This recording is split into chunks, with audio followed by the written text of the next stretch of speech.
Hi guys, in the previous video we have already discussed the element detection in organic molecules. Now today that was only the identification. Now we will discuss how to quantify the percentage of each element in the organic molecules. To determine that we have numerous methods. Let's specific method for carbon and hydrogen, that is Liebig's combustion method, where we will have the organic compound of known mass collect in the Liebig combustion chamber. We will give the source of excess pure oxygen and strong heat, where that carbon in presence of oxygen will converted to carbon dioxide and the hydrogen will converted to water. That mixture of water and carbon dioxide will passes through several chambers. One is the anhydrous calcium chloride, where the water all will absorb, and then the carbon dioxide will absorbed by the potassium hydroxide chamber. This chamber already have known weight, so from that just to get that mass of carbon dioxide is the present weight subtracted the previous weight of KOH. The same, the mass of water absorbed, it will be the mass of anhydrous calcium chloride plus water subtracted mass of previously anhydrous calcium chloride.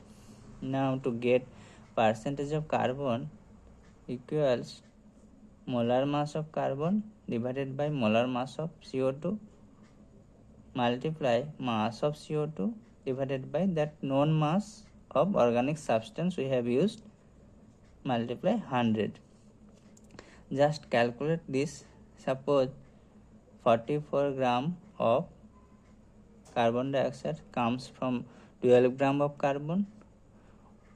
That by unitary method x gram comes from 12 into x divided by 44 gram of carbon. So that is comes from this known weight organic compound, let's y. So y gram contains this much grams. So by unitary method 100 grams contain this much, so that is the percentage.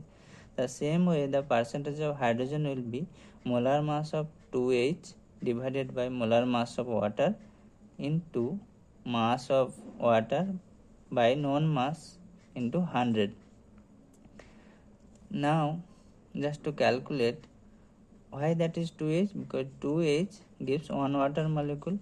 So just for calculation it will be 2 divided by 18 into A is the mass of water absorbed by calcium chloride divided by Y gram sample into 100.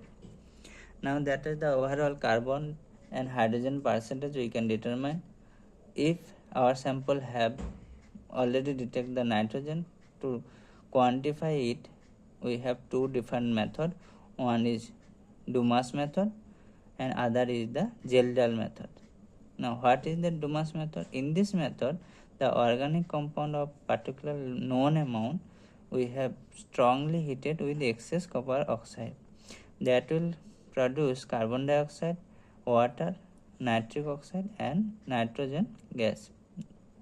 Now if this mixture of gases we have passes through that anhydrous calcium chloride and KOH chamber, that water and CO2 get absorbed. So rest of the two gases, the nitric oxide and nitrogen, that will be present. If this mixture again we passes through the hot copper chamber, so this nitric oxide again reduced to nitrogen. So we will have finally get only pure nitrogen gas. Now that will collect in a chamber called the sieve nitrometer.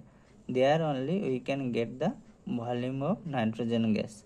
Now we have that volume of nitrogen gas. We know that. So using that ideal gas equation at standard pressure and temperature, that PV equal to nRT, we can find the mole of nitrogen. So by using that liter atmosphere unit, we can find that V divided by 22.4. There only we can find the mole. Now if we know the mole, that is the relation with mass and molar mass, so we can find the mass of N2, that is the weight of N2. Now if that Y gram sample contains W gram N2, so by unitary method we can find the percentage of N2, so that percentage of N we can easily determine. Now let's come to the Kjeldahl's method for determination of nitrogen. What is that? So in a flask called Kjeldahl flask, we can take that organic compound of known mass. There we use that concentrated sulfuric acid and other catalyst and additives. We heat it.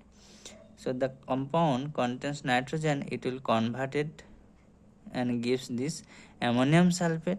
That ammonium sulfate, if we treat excess sodium hydroxide, that will gives the ammonia. That ammonia here already of known standard acid present, whose normality and volume already known, that ammonia absorbed by that. So rest of the acid present in this solution titrated by already known strength of that sodium hydroxide. So by titration value we can understand that if V2 and N2 is the strength of that sodium hydroxide used and V2 is the volume used, now the rest of the acid present, earlier it was V1 minus V is the volume of ammonia is titrated by acid, so this rest of the volume is titrated by sodium hydroxide. So from this equation we can find the volume of ammonia produced and consumed by the acid. As we determine the volume of ammonia is produced in this process, from there using this ideal gas equation PV equal to nRT, we can find the mole of ammonia. As we can determine the mole of ammonia, that equivalent to the mole of nitrogen, that one nitrogen in the one ammonia molecule. So from there we can get the weight of nitrogen. As we can find the weight of nitrogen, we can easily determine the percentage of nitrogen. This is the overall that calculation method, just for understanding. But just to remember that one short formula of Kjeldahl method is there, just percentage of N is equal to 1.4 into V into N divided by W. What is that? V equal to volume of acid that is used here, N is the normality of the acid, and W is the sample earlier we have used. So thank you.